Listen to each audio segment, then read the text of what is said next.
Okay folks, part 2 of my mobile gardening system. All right, now so what I'm going to talk about in part 2 is the bases. Now the bases I've decided to use are quite common. They're just these little 5-legged office chairs, just the domestic office chair. You see them all the time, everywhere. They're just easy to get your hands on. However, as I've been finding out, not all bases are the same. Some of them have a little bit of a slope to them.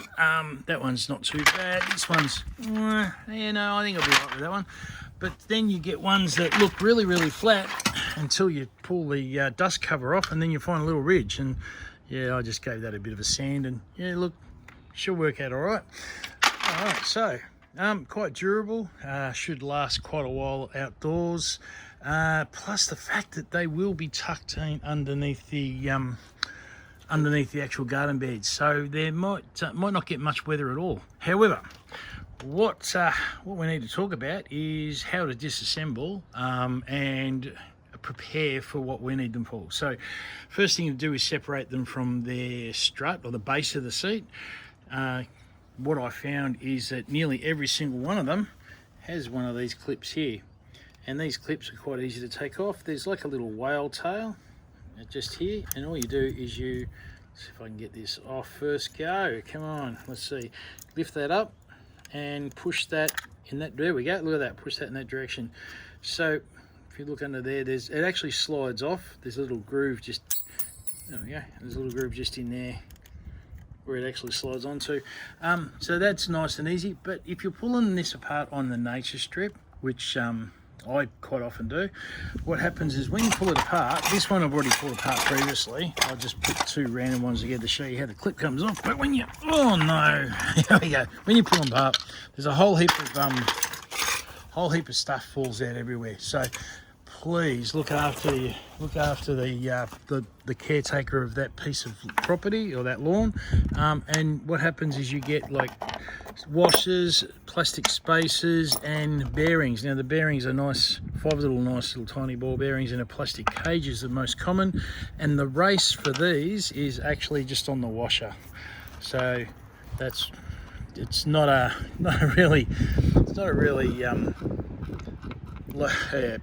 high-tech operation.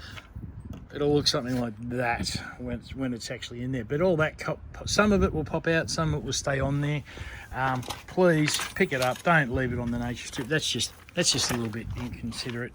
I'd even call it rude. Okay, and these clips.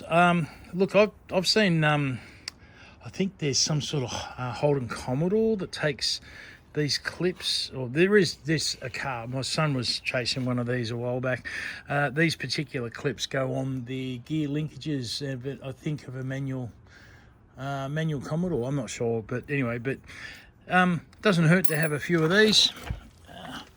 You never know when people want a chair fixed. You can look like you know what you're doing by going and putting a clip on for them if it falls apart. Now with these, you've got a dust cover. Put that into the recycling bin.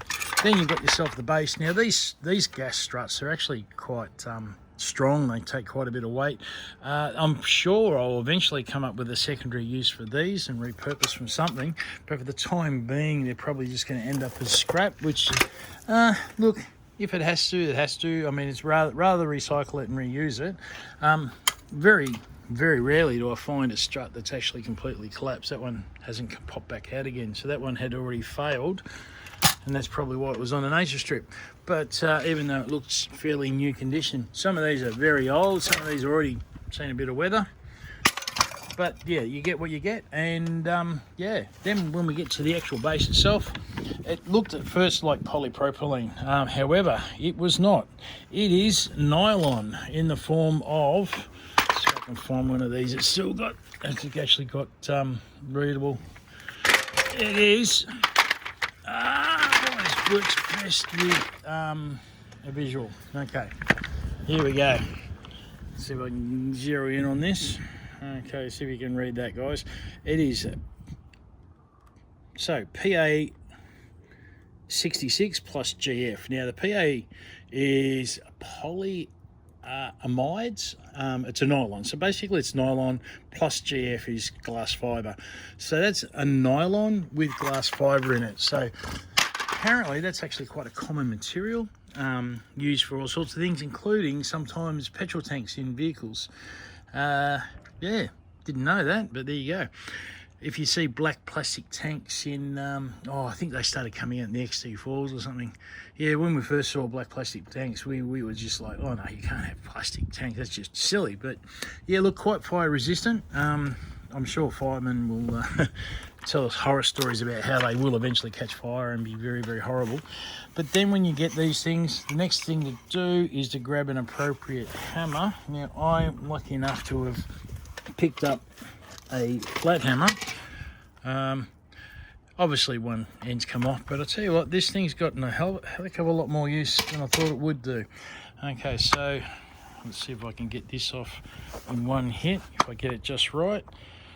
Okay, so just knocking a bit of metal out of a bit of plastic. You'd think it'd be easy. Oh, okay, that one took 2 hits. All right, but there you go. So that's what you want. Then you can literally, as long as the wheels turn okay on that, they can go in the pile ready to be assembled. Now these things, I'm collecting quite a few of them into the scrap metal bucket, and again to my scrap guy. Yeah, so I think that pretty much covers it. Yeah, any questions, by all means hit me up. I probably have missed a step or two, but look, it's not exactly high-tech stuff we're doing here. It's literally just getting one of these and then putting a milk crate on top, ensuring that it's not too wobbly, and then at 5 convenient locations, at this stage what I'm looking at is just 5 cable ties, just so it doesn't move around. Once it's got a bit of weight in it, it'll actually then sink down a little bit and sit quite firmly on that. And then what I'm hoping they'll look like is like this, and then of course they will, the legs hopefully will be able to tuck in with each other, and I'll get them fairly close. I don't know how close they're going to get, but yeah. And there we go.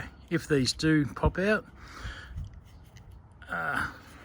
what you'll find is that that metal ring there, all you do is, if it falls out by its own accord, you just got to expand that little metal ring a little bit, because that's what holds it in.